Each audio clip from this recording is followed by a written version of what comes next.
সেদিন ভাবলাম what I it in ডের একটা সিরিজ স্টার্ট করি। ঘুম থেকে উঠতেই ফ্রেশ হয়ে সেদিন আমি অফিসের জন্য রেডি হয়ে চা তৈরি করেছিলাম। চায়ের সাথে সেরকম কিছু খেতে ইচ্ছা করছিল না, তাই কাকিমার বানানো এই নিমকিটুকুই নিলাম। সেদিন ব্রেকফাস্ট করতে ইচ্ছা করছিল না, এই নিমকি আর চাটা খেয়ে আমি অফিসে চলে গেছি। অফিসে গিয়ে কিছুক্ষণ কাজ করার পরে মনে হলো ডিহাইড্রেটেড লাগছে।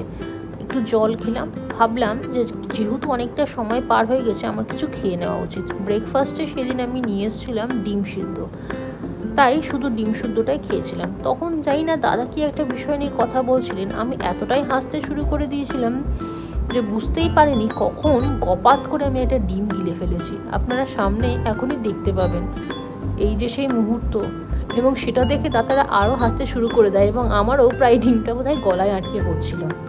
যাই হোক, খাওয়া দাওয়া সেরে আমি কাজে বসে পড়লাম। ফোন ঘাঁটা দেখে ভাববেন না তখন ফোন ঘাঁটছি, অ্যাকচুয়ালি আমি হোয়াটসঅ্যাপ কানেক্ট করছিলাম। অনেকগুলো তথ্য হয় যেগুলো আমাদেরকে অফিসের ল্যাপটপে নিতে হয়। হোয়াটসঅ্যাপটা কানেক্ট করার পরে আমি অফিসের কাজে লেগে পড়লাম। আমার এখন ভয়েস ওভার করতে গিয়ে মনে পড়ছে সেদিন আমি প্রায় 20খানা চিঠি করেছি। এই সময় আমি চিঠিগুলো করছি, ভালো করে দেখছি এবং রিচেক করছি, কারণ একটাও চিঠি যদি একটু ভুলভাল হয় সেটার জন্য অনেকখানি মাসুল আমায় গুনতে হবে। চিঠি করার পরে আমি মেল চেক করছিলাম। কিছুক্ষণ ধরে মেল চেক করার পরে অনেকটা সময় পার হয়ে গেছিলো। তারপরে মনে হলো লাঞ্চ করে ফেলি। লাঞ্চে নিয়ে এসেছিলাম রুটি, শসা আর পেঁপে সয়াবিন দিয়ে তরকারি।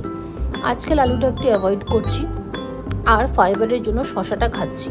খাওয়া দাওয়া শেষ করে অফিসের কাজ কমপ্লিট করে আমি বাড়ি ফিরি এবং তারপরে সেমিনারে যাই। সেখানে গিয়ে এটা স্টার্টার্স, বাড়ি ফিরে আমি ঘুমিয়ে পড়েছিলাম।